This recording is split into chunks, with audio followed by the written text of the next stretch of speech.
buku ini. Kemudian dengan buku ini kami membuat gerakan membaca Alkitab bersama-sama setiap hari, membaca firman Tuhan. Itu pelayanan kami di Indonesia. Puji Tuhan, hari ini diberi kesempatan untuk sharing firman Tuhan. Terima kasih saudara-saudara. Tema hari ini menghargai kasih karunia, menghargai kasih karunia. Ini foto ini dari WhatsApp ya. Jadi seharusnya diminta, tapi Pak Daniel Ferry langsung ambil dari WhatsApp saya status. Maka tidak cocok ya. Itu suasana di pantai ya, ibadah Padang, nanti mungkin bisa pakai foto ini. Ada banyak foto yang bagus-bagus, tapi pilih ini. Hari ini kita sudah baca 2 Korintus. Rasul Paulus di tengah perjalanan misi yang kedua, dia merintis sebuah gereja, yaitu gereja Korintus yang dekat dari Akaya, kota Akaya, untuk pusatnya ibu kota Yunani.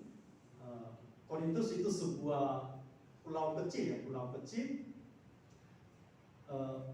Ada banyak pulau-pulau, sehingga banyak orang datang pergi untuk jual barang-barang, impor ekspor.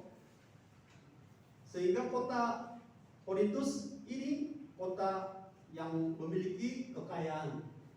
Dan juga zaman ini banyak filsafat-filsafat berkeliling di kota besar untuk mengajar filsafat-filsafat Yunani.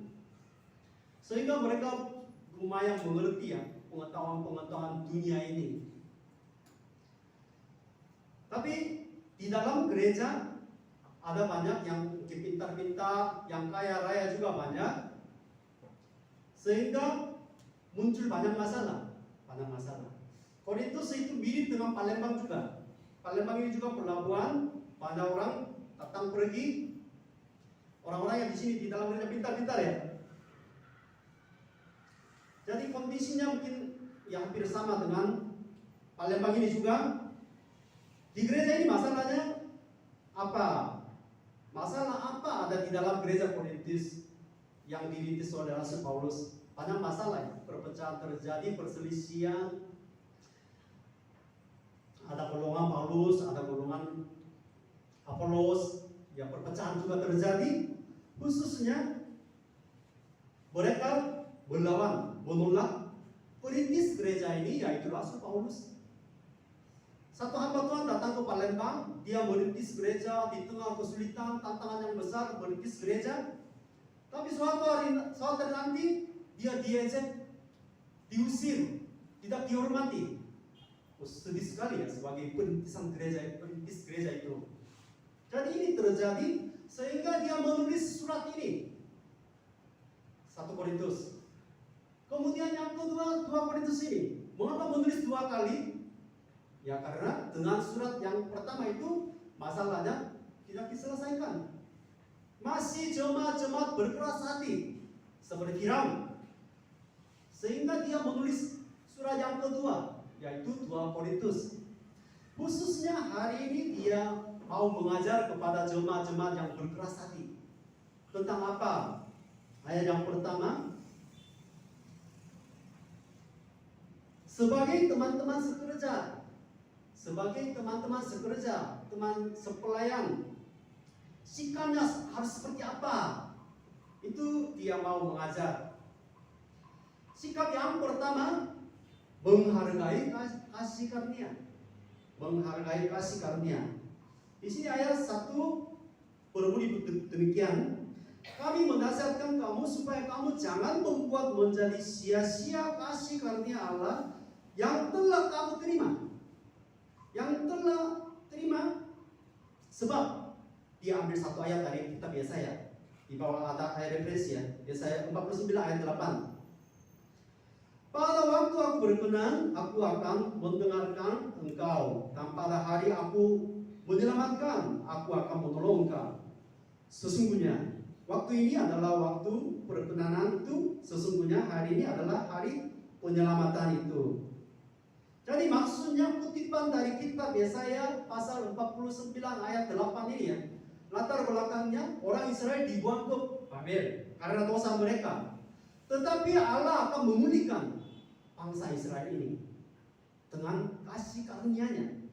Seperti itu sesungguhnya waktu ini, hari ini pun pemulihan kasih anugerah Allah masih berlaku kepada saudara-saudara. Hari ini pun ada kasih karunia Allah.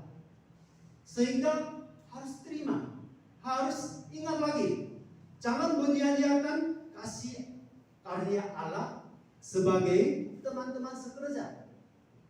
Itu nomor satu. Jadi apa arti kasih karunia itu? Sering dengar di dalam gereja kasih karunia. Sering dengar di dalam kitab surat Rasul Paulus jumlahnya 13.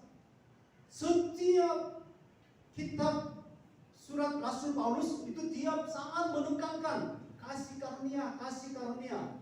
Katanya 100 kali lebih kepada gereja Efesus kasih karunia, kepada gereja Korintus kasih karunia, kepada gereja Roma. Setiap kitab-kitab mungkin pasal yang pertama disebut istilah kasih karunia ini. Jadi kasih karunia itu apa arti? Terjemahan baru itu sudah diganti ya, tidak ada kasih karunia. Satu kata itu anugerah. Anugerah. Gereja ini gereja anugerah Kristus. Di Palembang ada hotel anugerah ya. Anugerah. Anugerah itu artinya apa? Sebenarnya banyak arti-arti yang sangat mirip dengan kasih karunia ada di dalam Alkitab, yaitu berkat.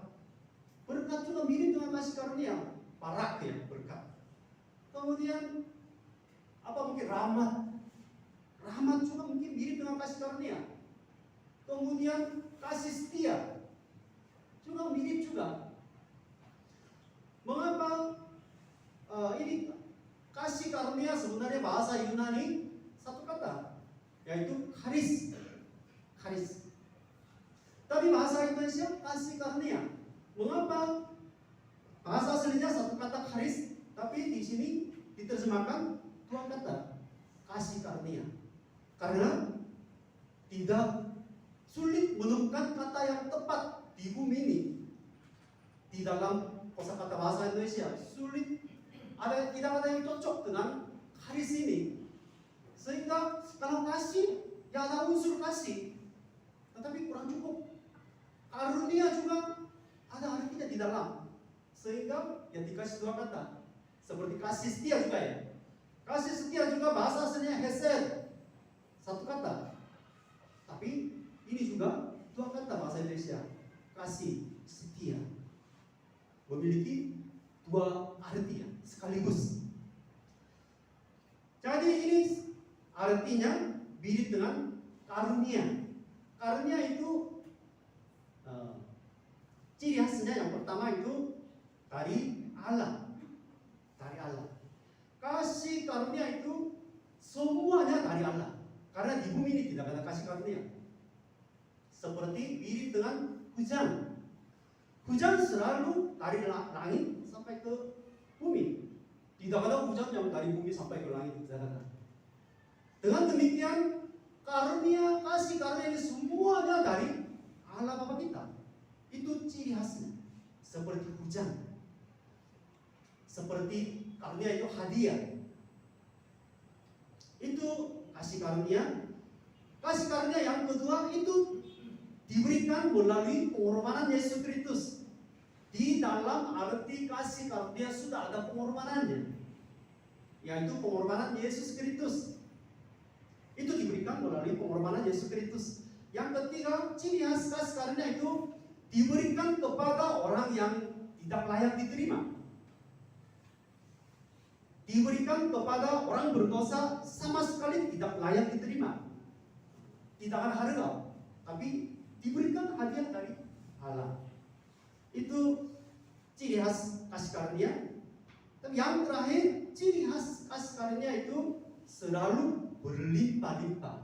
Saya mau menekankan bagian ini. Jadi kalau ada kasih karunia di dalam kitab Rasul Paulus, selalu ada kata sifat. yang mengikutinya, yaitu kasih karunia Allah yang berlimpah-limpah. Menurut kekayaannya, kasih karunia-Nya. Jadi selalu biasanya ada kata sifat, yaitu berlimpah-limpah, kaya, kepenuhan. Itu selalu itu ada kata tambah. Artinya kasih karunia itu selalu ciri khasnya berlimpah-limpah. Tidak sedikit-sedikit kita ketemu hanya di dalam gereja atau hanya beberapa ayat sedikit-sedikit, enggak. Kasih karunia Allah itu ada di mana-mana. Penuh di bumi dan di langit. Penuh di dalam hati kita. Karena ciri khasnya kelimpahan. Saudara-saudara mampu melihat kasih karunia yang padat sekarang di tengah udara. Banyak orang percaya di udara ini ada wifi. Wifi tidak kelihatan. Sehingga walaupun begitu nggak kelihatan, percaya. Ada sinarnya di sini. Demikian juga kasih karunia Allah itu lebih padat daripada sinyal wifi. Di mana-mana penuh. Saudara-saudara membuka mata rohani, saudara-saudara bisa melihatnya, merasakannya. Ada satu cerita yang terkenal dari buku Philip Yancey. Itu penulisnya orang Amerika, Philip Yancey. What is so amazing grace of God? Itu buku, ya judul buku aslinya. Kalau sudah diterjemahkan bahasa Indonesia, anugerah yang ajaib. Di dalam buku itu ada cerita yang sangat menarik.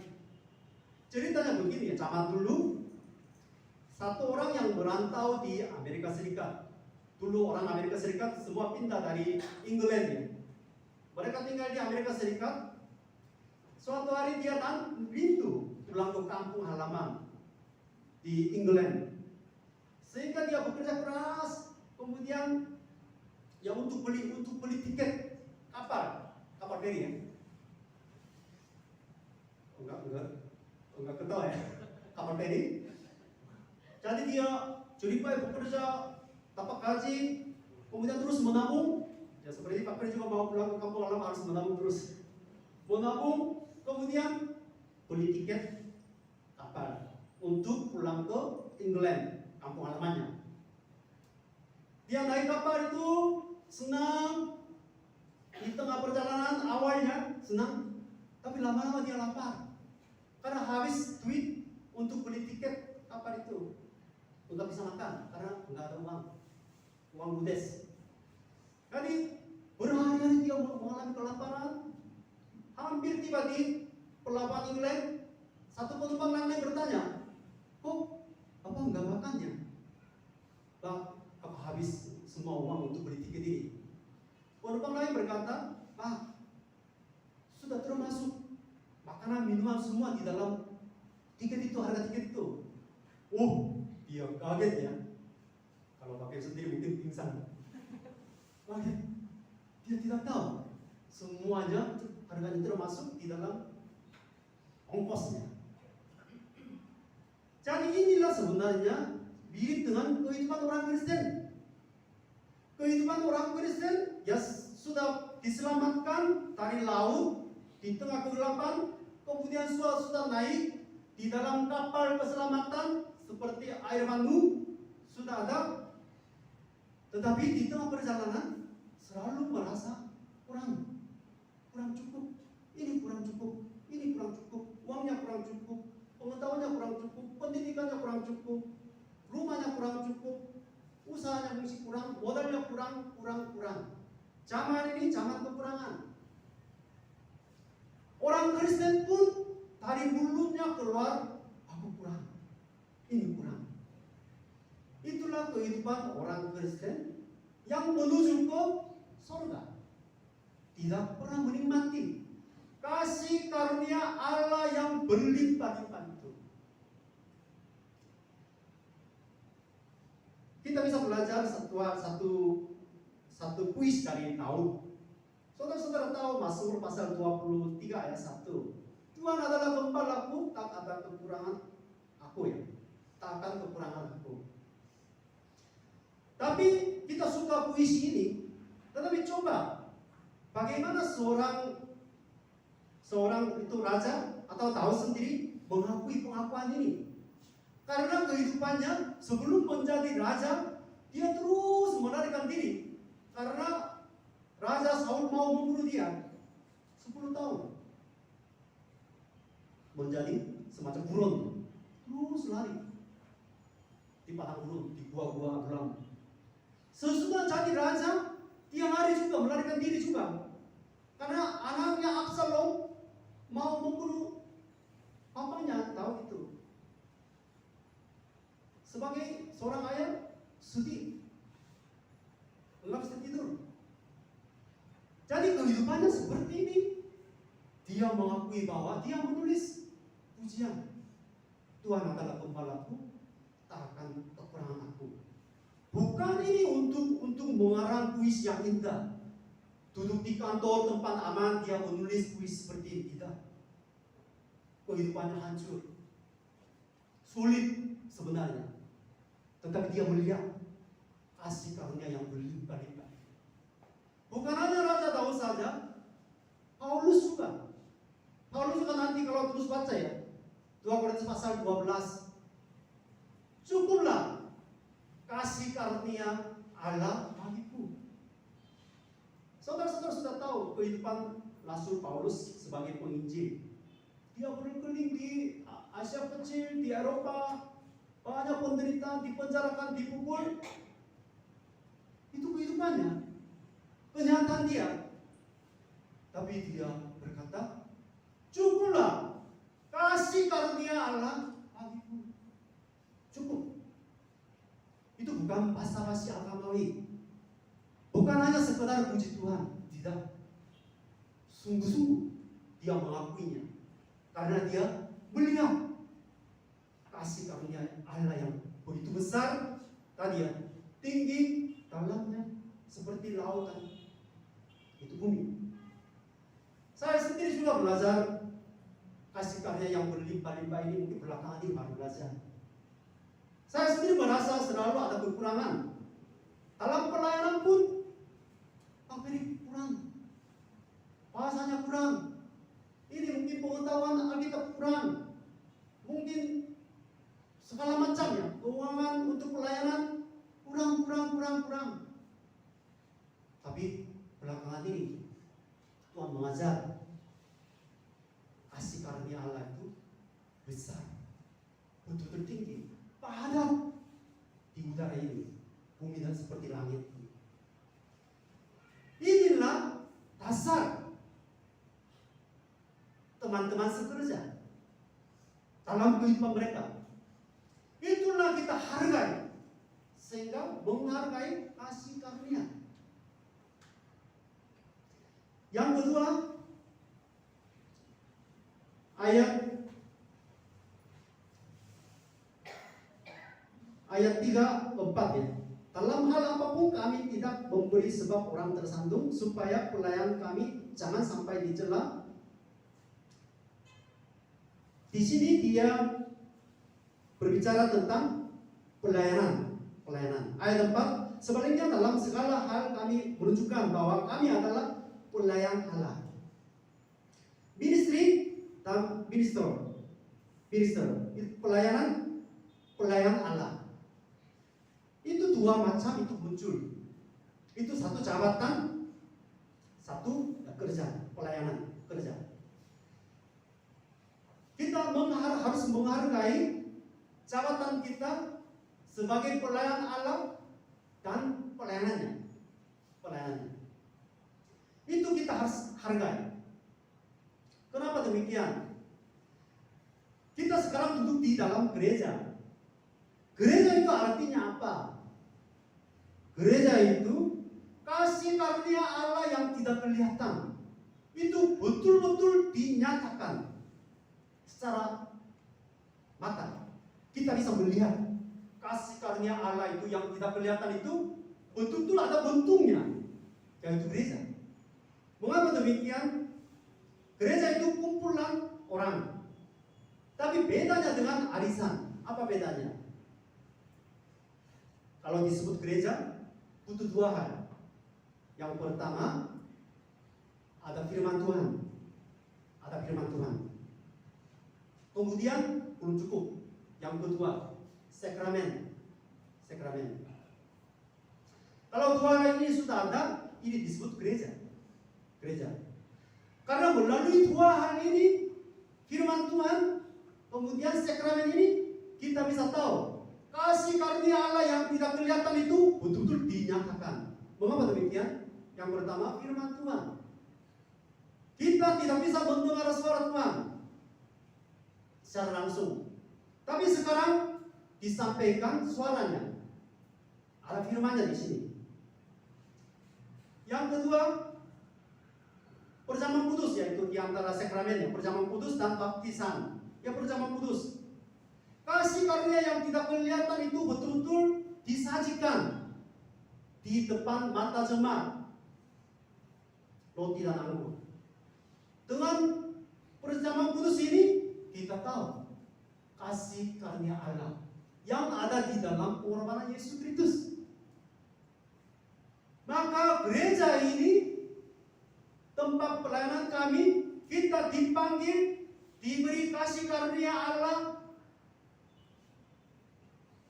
untuk melayani di dalam gereja, untuk melayani tubuh Yesus Kristus. Tubuh Yesus Kristus. Kita semua satu tubuh. Tubuh Yesus Kristus yang mulia sekarang ada di sini. Itu jemaat dan gereja. Itulah panggilan kita. Mengapa Tuhan memberi kasih karunia kepada saudara-saudara? Untuk melayani gereja. Itu satu paket, Bapak Ibu. Bukan terpisah. Zaman sekarang banyak jemaat datang ke gereja hanya ibadah memuji Tuhan untuk memuaskan dirinya sendiri, kemudian langsung pulang, lupa gerejanya. Itu seperti tidak menghargai tubuh Yesus Kristus yang kelihatan ini. Untuk melayani Tuhan, kita diberi kasih karunia. Tetapi di sini kita bisa melihat di dalam pelayanan Rasul Paulus sebagai pelayan Allah, dalam pelayanan dia banyak menderita. Ayat 4 sampai 5. Di sini banyak penderitaannya. 9 macam penderitaan dengan penuh kesabaran, penderitaan, kesesakan, kesukaran, menanggung dera, penjara, kerusuhan, dalam berjeripaya, dalam berjaga-jaga. Berjaga-jaga di sini bahasa Indonesia mungkin masih kurang tepat ya. Tidak bisa tidur, lebih tepat, tidak bisa tidur. Tidak bisa tidur dan berpuasa. Kelaparan, bukan dia betul-betul berpuasa, tidak. Terjemah versi yang kedua sudah kelaparan. Tidak bisa tidur di tengah pelayanan, dipenjarakan, di 9 macam tantangan muncul di dalam gereja. Maka tidak heran, sebagai pelayan Allah di tengah pelayanan di dalam gereja tubuh Yesus Kristus ada tantangan. Tidak usah heran. Kami dulu STT, masuk STT, penuh semangat. Kalau sudah wisuda dari STT, kemudian langsung mungkin merintis gereja cepat bertumbuh, banyak jiwa-jiwa datang. Ya itu kerinduannya. Kalau didoakan semua sembuh, ini tidak terjadi. Justru di dalam gereja hanya masalah seperti gereja Korintus ini. Banyak tantangan di dalam gereja karena nabi palsu. Tadi luar gereja ada pengajian tantangan. Tadi dunia, kerajaan Roma juga. Jadi ini 9 macam masalah tantangan itu ada. Sehingga saudara-saudara bisa belajar. Saudara-saudara mau melayani tubuh Yesus Kristus yang mulia ini, jangan usah kecewa. Walaupun 9 macam tantangan terjadi. Tetapi seperti Rasul Paulus tetap melakukan pelayanannya. Itu tertulis pasal 7-8. Walaupun ada tantangan, dia tetap melakukan ayat 6-7. Dia tetap melakukan kebaikannya, yaitu di situ 9 macam. Kemurnian hati, pengetahuan, kesabaran, kemurahan hati, dalam Roh Kudus, kasih yang tidak munafik, pemberitaan kebenaran dan kekuasaan Allah, yang dengan menggunakan senjata-senjata keadilan untuk menyerang ataupun untuk membela. 9 macam kebaikan tetap dilakukan oleh Rasul Paulus. Walaupun begitu, ayat 8, 9, kadang-kadang ya dihormati, kadang-kadang dihina, kadang-kadang juga diumpat, kadang-kadang dipuji, kadang-kadang dianggap sebagai penipu. Jadi banyak masalah, tantangan yang tadi sempat lain dari luar gereja juga. Saya juga datang ke sini tujuannya yang untuk melayani, membantu orang. Tapi ada yang kongsi sama Pak Ferry ini juga. Saya belum pernah mengambil uang dari orang lain. Selalu siap bantu, tetapi ada yang memfitnah Pak Ferry sama istri saya juga. Malam nggak bisa tidur.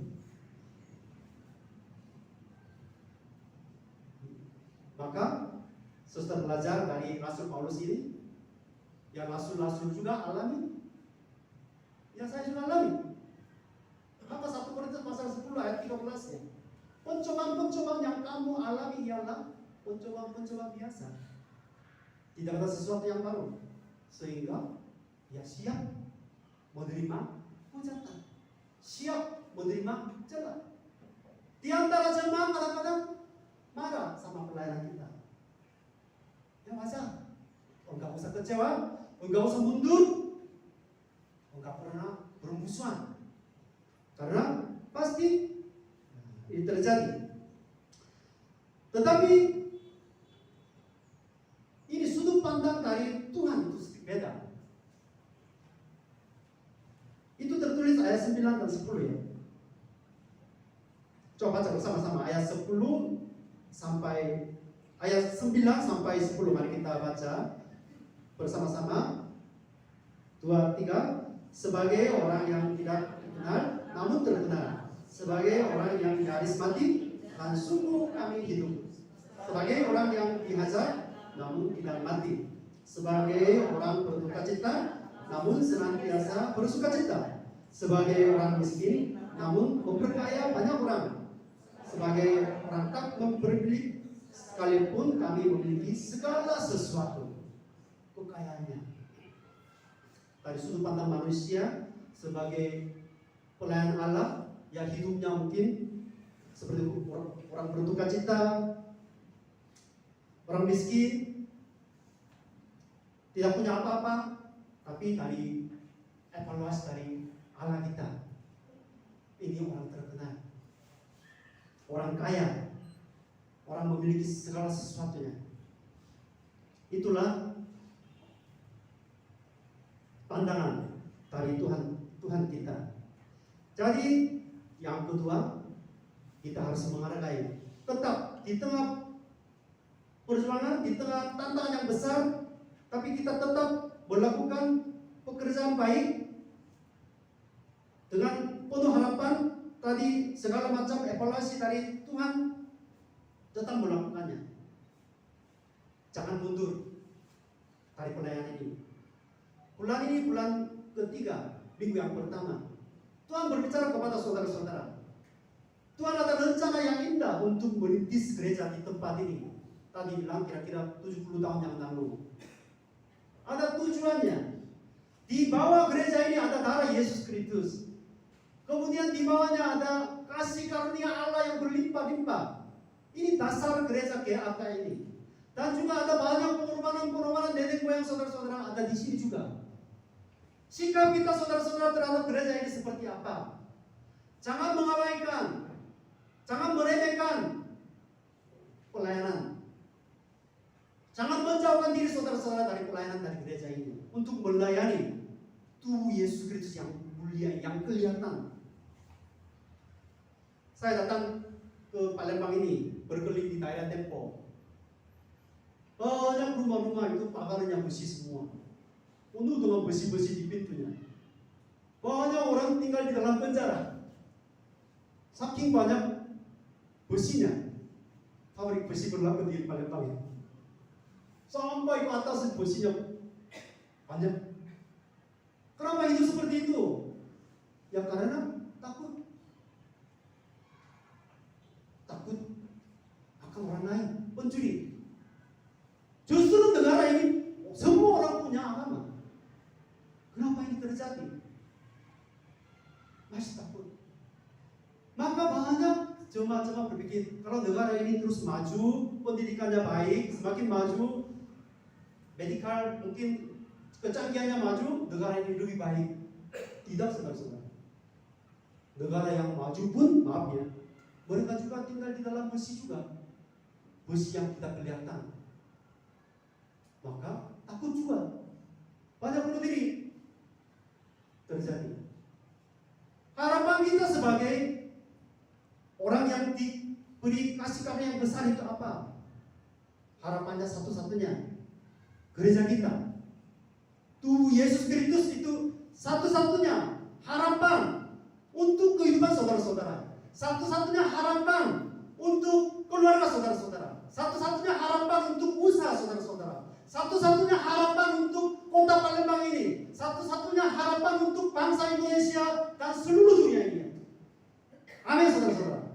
Jangan mencari harapan dari luar. Tuhan memberi tugas kepada saudara-saudara. Tuhan memberi kasih karunia yang berlimpah-limpah kepada saudara-saudara. Biar saudara-saudara melakukan tugas panggilan ini melalui gerejanya. Maka saya mengambil kesimpulan, gereja yang baik itu lebih bagus daripada 1000 kantor polisi. Di bumi ini semakin menurut gereja Tuhan semakin tidak ada. Apa yang berdiri? Kantor polisi di mana-mana akan berdiri. Rumah sakit akan berdiri di mana-mana. Itu terjadi sekarang. Karena gereja tidak melakukan tanggung jawabnya. Melupakan, tidak menghargai kasih karunia Allah yang begitu besar, tidak menghargai pelayanannya sebagai hamba Tuhan. Bukan pendeta hamba Tuhan, saudara-saudara. Bukan hanya pendeta hamba Tuhan. Itu kata yang salah digunakan di dalam gereja sesudah reformasi gereja. Itu kata yang paling salah gunakan, itu hamba Tuhan. Siapa hamba Tuhan, saudara-saudara? Semua hamba Tuhan yang diberi kasih karunia yang besar itu. Amin. Jangan menganggap itu tugas pendeta, itu tugas majelis, itu ajaran sesat, saudara. Semua diberi kasih karunia sama panggilan tugas kerja itu satu paket. Kita betul-betul melakukan pelayanan untuk GAK ini, karena itulah harapan kita untuk semua bangsa. Tadi melalui bulan ini atau mungkin sepanjang tahun ini GAK punya pelayanan, ada segala macam rencana. Tadi dengar rencana pembangunan. Saudara-saudara betul-betul masuk ke dalam panitia atau mungkin yang segala macam pelayanan saudara-saudara lakukan sehingga gereja ini terus melakukan tugas panggilannya sebagai utusan-utusan Allah, membawa pendamaian. Pasal-pasal sebelumnya membawa pendamaian. Itulah tugas kami. Jangan menjual hak keseluruhan dengan sepiring bubur kacang merah seperti Esau. Banyak jemaat jual status anak Tuhan. pelayanannya jual dengan sepiring bubur kacang merah ya. Ya bubur enak tapi kacang merah betul. Jangan jual hak kesulungan itu. Tetap berusaha keras dengan karunia-Nya untuk menguatkan gereja ini. Inilah firman Tuhan hari ini. Mari kita berdoa. Cukuplah kasih karunia Allah bagi saya. Cukuplah kasih karunia Allah bagi keluarga kami. Cukuplah kasih karunia bagi gereja kami.